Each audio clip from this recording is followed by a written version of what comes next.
So hello everyone, আজকে এই ভিডিওটা খুবই ইম্পর্টেন্ট। আমার কাছে অনেক এরকম স্টুডেন্টের কল আসছে যারা আর্টস ব্যাকগ্রাউন্ড থেকে উচ্চ মাধ্যমিক পাস করেছো।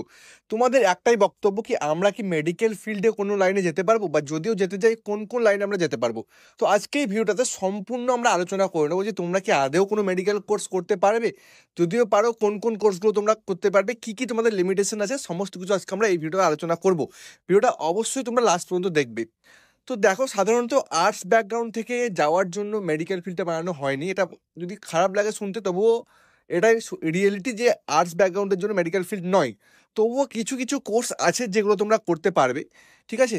যেরকম প্রথমে আমরা আজ যদি দেখতে যাই, নার্সিং যদি তোমরা কেউ করতে চাও, শুধুমাত্র জিএনএম নার্সিং আর এএনএম নার্সিং মেয়েদের জন্য তোমরা মেডিকেল ফিল্ডে আসতে পারবে। প্যারামেডিক্যালের ফিল্ড যদি বলতে চাই, তাহলে কিন্তু ফিজিক্স, কেমিস্ট্রি এবং বায়োলজি তিনটে মাস্ট সাবজেক্ট। বায়ো স্টুডেন্টরাই কিন্তু প্যারামেডিক্যাল এবং ডক্টরাল যে কোর্সগুলো আছে এগুলো করতে পারবে। অনেকে তোমাদের অনেক ইনস্টিটিউশন আছে যেখানে হয়তো বলা হবে যে আমরা এরকম 1 বছর বেশি নিয়ে আমরা করিয়ে দেবো, বা বিভিন্ন রকমভাবে বলা হয় সার্টিফিকেট কোর্স করিয়ে দেবো। এটা সেটা আগে হয়তো সার্টিফিকেট কোর্স হতো, কিন্তু এখন সেটার কোনো ভ্যালু নেই ওয়েস্ট বেঙ্গলে। এখন কিন্তু ফিজিক্স, কেমিস্ট্রি এবং বায়োলজি মাস্ট ম্যান্ডেটরি। যদি তোমার না থাকে তাহলে এই লাইনটা তোমরা চুজ করো না, কারণ কি পরবর্তী ফিউচারে তোমাদের অনেক প্রবলেম ক্রিয়েট হতে পারে। সেক্ষেত্রে অনেক স্টেট আছে, যেরকম ব্যাঙ্গালোর, হায়দ্রাবাদ বা অনেক স্টেট আছে যেখানে আর্টস থেকে ডিপ্লোমা কোর্স করানো হয়। সেখান থেকে অনেকে করেছে, অনেকে করছে।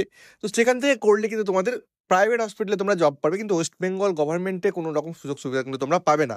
কারণ পরিষ্কারভাবে যখন নোটিফিকেশন বেরোয় লেখা থাকে ফিজিক্স, কেমিস্ট্রি, বায়োলজি নিয়ে উচ্চ মাধ্যমিকে পাস করতে হবে ফার্স্ট ক্রাইটেরিয়া অ্যাপ্লাই করার জন্য, ঠিক আছে। তো তোমরা কিন্তু এই জিনিসগুলো একটু ভেবে চিন্তে তোমরা এগোবে।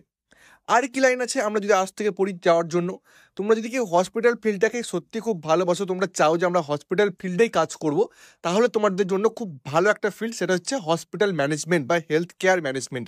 এই লাইনটা আর্টসের জন্যই স্পেশালি বানানো হয়েছে, আর্টস স্টুডেন্টদের জন্যই, ঠিক আছে। এই লাইনটা খুবই ভালো, এবং তোমাদের যে প্যারামেডিক্যাল বা নার্সিংয়ের ফিল্ডের থেকেও স্যালারিটা গ্রো করবে। যদি তোমরা এমবিএ পরবর্তীকালে করে নাও, খুব ভালো তোমরা এইচআরও হতে পারবে হসপিটালে, ঠিক আছে। এটা কিন্তু খুব ভালো একটা ফিল্ড, তোমরা এই লাইনটাতে যাও। যদি তোমরা আর মেডিকেল ফিল্ড বা হসপিটাল লাইনে যদি তোমাদের খুবই ইন্টারেস্ট থাকে, তাহলে তোমরা হসপিটাল লাইনটা যাও, হসপিটাল ম্যানেজমেন্ট লাইনটাতে যাও। এটা কিন্তু তোমাদের জন্য পারফেক্ট কোর্স হতে পারে।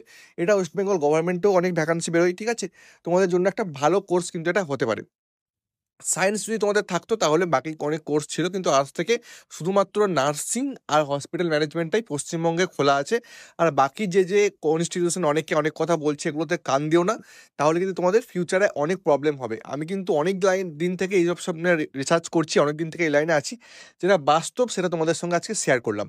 যদি ভিডিওটা ভালো লাগে অবশ্যই লাইক করে দেবে। আরও এরকম ইনফরমেটিভ ভিডিও চ্যানেলে আছে এবং আরও আসবে, তো অবশ্যই লাইক, কমেন্ট, শেয়ার করে দেবে, ঠিক আছে। তো দেখা হচ্ছে অন্য কোনো ভিডিওতে। Thank you.